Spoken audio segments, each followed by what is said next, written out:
Rise for the judge.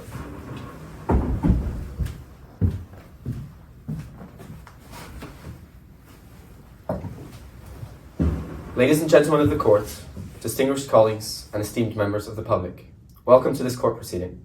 Today, we gather to scrutinise an issue of global importance, the slowdown in labour productivity around the world over the recent decades.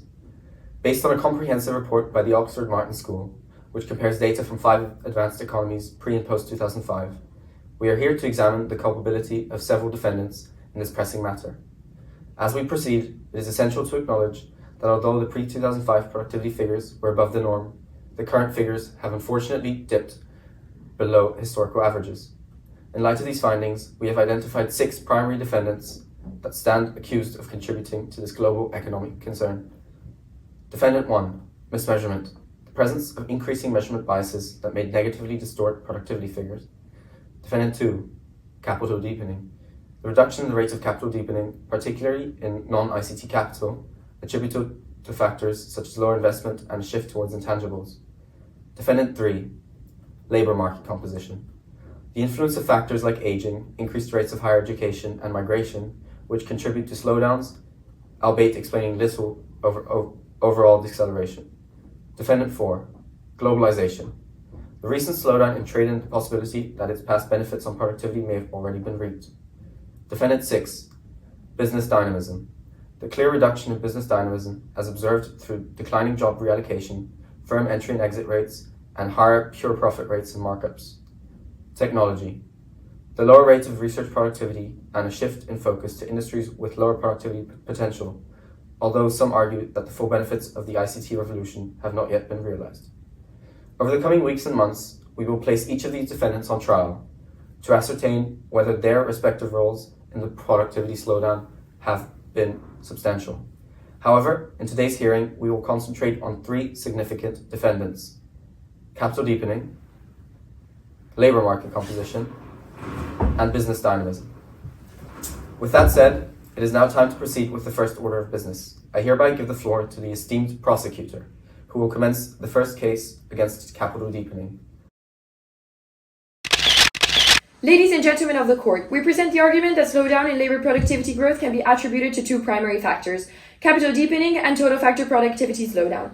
If we turn to evidence 4, we can see the graph's investment rates, with I divided by K in different countries. We are going to focus on Japan and France due to their contrasting contribution to the slowdown.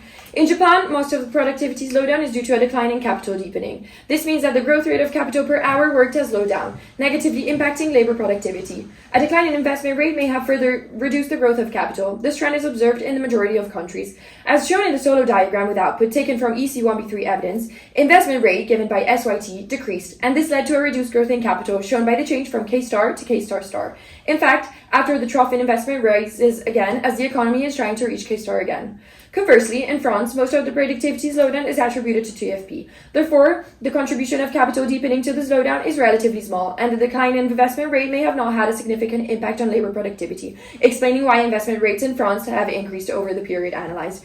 EC1B3 evidence suggests that, as shown in the equations taken from a combination of the Solo and the Romer model, investment given by SYT is increasing, causing the growth of capital GKT also to increase. When looking at the whole equation, it can be seen that if GLYT is kept constant or has a very small change, the only way a decrease in the growth of output GYT happens is over a decrease in G18 through the growth of, which is the growth of TFP. The financial crisis played a significant role in the slowdown. With regards to the rest of the countries in the first graph, cyclical crisis-driven slowdown of investment could be explained by factors such as, firstly, financial frictions, where EC1B3 evidence suggests loan interest rate reflect a default premium in credit market frictions. Secondly, depressed aggregate demand led to a slower investment growth. Demand shocks from the financial crisis may explain half of the decreased contribution of capital to labor productivity growth. This is a contradiction to EC1B3 evidence, because technically firms will continue to invest in capital until the marginal productivity of capital MPK equals user cost. In conclusion, the post-crisis slowdown in the trend of labor productivity growth can be attributed to a slower growth of capital deepening, with half of the decline being explained by the increasing output gap due to the financial crisis, leading to a further decline of capital growth and output. I want to make clear, first of all, that I'm in no way, shape or form as liable for the crime of productivity slowdown as my fellow defendants. Indeed, the contribution of human capital and labor markets to the crime of productivity slowdown has been estimated by experts to range between 10 and 20%. First, let me explain why I'm not guilty. I was accused of that lower education attainment was a cause for the slowdown. However, if you look at data, we see a shift toward higher skill employment and a greater enrollment in higher education. Thus, I pronounce myself not guilty on that count. Secondly, regarding migration, migration is not a proven cause of labor productivity slowdown. Not only migrant workers allow for more flexible labor markets, but they also promote entrepreneurship and innovation. I pronounce myself not guilty on that count. Mentioning leisure and technology, we modeled this in EC1B3 regarding that evidence, labor force participation as a trade-off between consumption and leisure. In the model, the more you do leisure, here through the use of technology at work, the less you work and thus the less you are productive. However, this is a net zero effect. These technologies bring worse productivity at work, but allow us to work more at home. Thus, I pronounce myself not guilty. Now let me move on to my mea culpa. Regarding aging, I want to acknowledge the role of aging in the productivity slowdown. First, regarding changing patterns of demand. The population grew older, over 65, and their consumption shifted towards more sector of services, particularly regarding healthcare and entertainment. And as the labor force worked more in those services, which are less productive, this led to a slowdown. Finally, regarding the labor markets institutions, I want to talk about labor hoarding, and also if institutions do not work well, in the case here labor institutions, particularly in the second period, this leads to less fertile less fertile environment for investment and growth, which means less productivity and eventually less output. We have to mention and misallocation. If the current changes led to an increase in capital misallocation, this means a decrease in productivity as studied in EC1B3 and as seen in the models. Finally, a key evidence from EC1B3 is the decrease in hours worked. Indeed, as we can see, the hours worked decreased from the first to the second period, and this means that as people work less, the productivity per capita slowed down as well. Ladies and gentlemen of the court, we assert that the slowdown in labor productivity growth since 2000 is particularly due to reduced business dynamism driven by decreased firm entry exit rates, reduced job reallocation rates, and increased market power. Firstly, a decline in firm entry and exit rates hampers the economy's ability to reallocate resources efficiently and maintain high productivity growth. Census Bureau data reveals a significant decline in both rates since 2000, suggesting less creative destruction and negatively impacting labor productivity growth. Secondly, a decrease in job destruction and finding rates leads to a lower job reallocation rate, preventing workers from moving to more productive firms. The 2008 financial crisis exemplified this, as government bailouts maintained the operations of inefficient businesses. Bureau of Labor Statistics data supports this argument, showing a decline in the job reallocation rate in the United States from 2000 to 2021.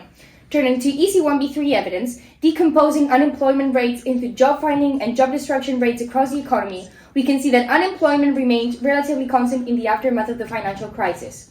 This can be attributed to missing increase in job destruction rates that was prevented through government intervention in the form of bailouts of inefficient companies. This is a gross misallocation contributed to productivity slowdown. Finally, increased market power characterized by rising concentration ratios, pure profits, and markups limits productivity growth by stifling innovation and reducing competition.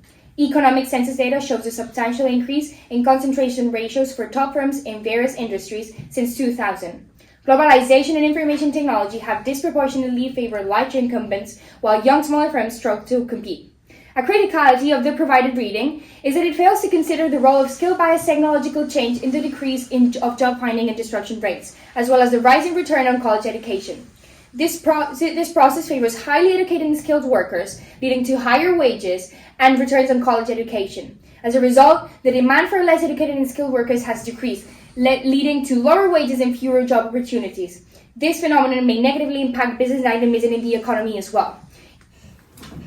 Ladies and gentlemen of the court, esteemed colleagues and respected members of the public, we have reached the conclusion of today's hearings. It is now time to deliver the verdicts for the 3 defendants standing trial today. In light of these verdicts, I would like to remind all present that the pursuit of truth and justice in this matter is of paramount importance. As we continue to examine the remaining defendants in the coming weeks and months, let us remain vigilant in our quest to unveil the forces behind the global labour productivity slowdown. In regards to the report evidence throughout this trial, the court would like to note one shortcoming it hopes might be rectified in the future. The slowdown's decomposition into the factor defendants now on trial has failed to acknowledge the factors that may have accelerated productivity growth in the same period, and has thus often reached an overcompensating explanation of reality. The court is now adjourned.